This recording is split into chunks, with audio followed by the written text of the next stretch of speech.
Hello everyone, I'm now going to talk about social media and its impact on customer experience, but just to create a level playing field, let's do some social media basics, right? So social media basics are websites and applications that allow people to connect to one another. They enable users to create, share content. They allow you to build these social interactions and personal relationships. And ultimately, they're about allowing users to communicate and engage with one another. So I now want to talk to you about the social big four, because we can't talk about all of them.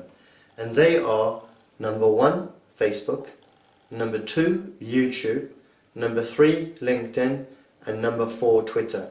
And they're in that order. And I now want to talk to you about their relative valuations in billions of dollars. So you can see YouTube is 33 billion, that LinkedIn is 26 billion, and Twitter is 13 billion, but Facebook is a whopping 356 billion. In fact, Facebook is 5 times bigger than the other 3 combined. So you can imagine it's a bit of a monster company. So let's take a look now how many users that they have per month. And as you'd expect, 1.9 billion people use Facebook every month. That's huge, right? Followed by YouTube with 900 million people using YouTube, almost a billion. And then you've got Twitter at 200 million and LinkedIn at 100 million. So this is just to allow you to see the valuation in money terms and with the number of users that are using it on a monthly basis. So I'm now going to talk about Facebook. Facebook is all about giving everyone the power to share anything with anyone. So you can see they're not focusing on a niche. They're going for everything, everyone, and with anyone. Okay? So here's a Facebook family of applications that they want to use to do this. So you can see, starting on the left-hand side, you've got WhatsApp and Facebook Messenger, so therefore one-to-one and group. You've got Facebook itself, which allows friends to talk to one another. But as you'll see, increasingly, businesses are now using Facebook to talk to their customers and vice versa. You've got the ability to create communities on Facebook. And then you've got some video and photo sharing applications, which you've got Instagram, which is now also part of Facebook. And you've got Facebook Live Video, which allows you to stream live video.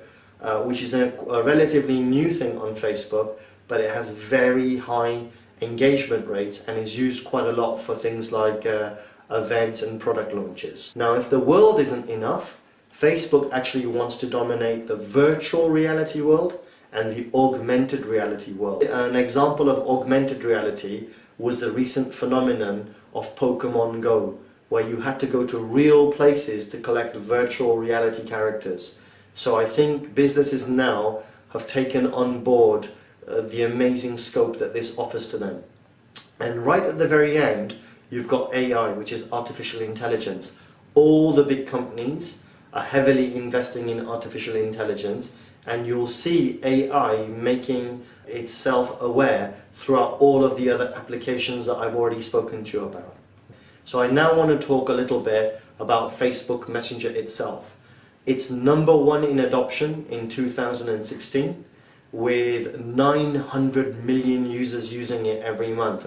So that's the same number of people that use YouTube, so it's pretty phenomenal. And for those of you that might be interested, number 2 in adoption in 2016 was actually Facebook itself. So they're on a bit of a roll. Now, just to give you some relative context using message usage, at its peak, SMS text messages, that's simple, ordinary text messages, hit 20 billion messages per day.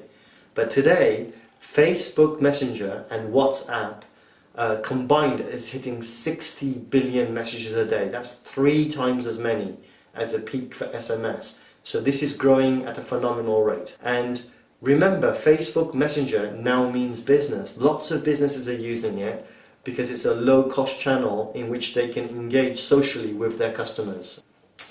Now, the reason that they're doing this is because Facebook has made it possible for businesses to create what's called a Facebook Messenger chatbot. So what is a chatbot? In simple terms, a chatbot is just a computer program that simulates conversation with humans. So it's pretending to be a human. So you're going to see a lot more human to machine interactions using these chatbots. And Facebook lets you create these chatbots using their Facebook Messenger platform. So I just want to walk you through some points on that. Number one, it uses artificial intelligence, so you're benefiting from all the billions of dollars that they've spent on this. It uses natural language services. That means you can type questions in natural language, or you can talk in a natural language and have these bots reply back to you. There's no need to install a new application for each business because the interaction happens directly through Facebook. And the final takeaway is you can now message a business much like you message a friend. Okay?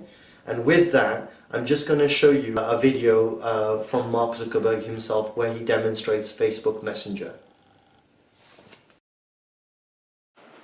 So let's take a look. So CNN, for example, is going to be able to send you a daily digest of stories right into Messenger. And the more you use it, the more personalized it'll get. And if you want to learn about a specific topic, like, say, the Supreme Court nomination or the Zika virus, you just send a message and it'll send you that information. Or take 1-800-Flowers. Now, if you want to send a message, flower, you don't have to install a new app or enter your credit card again. You just send a message. And now, I have to say, I love this one. I find it pretty ironic because now to order from 1-800-Flowers, you never have to call 1-800-Flowers again.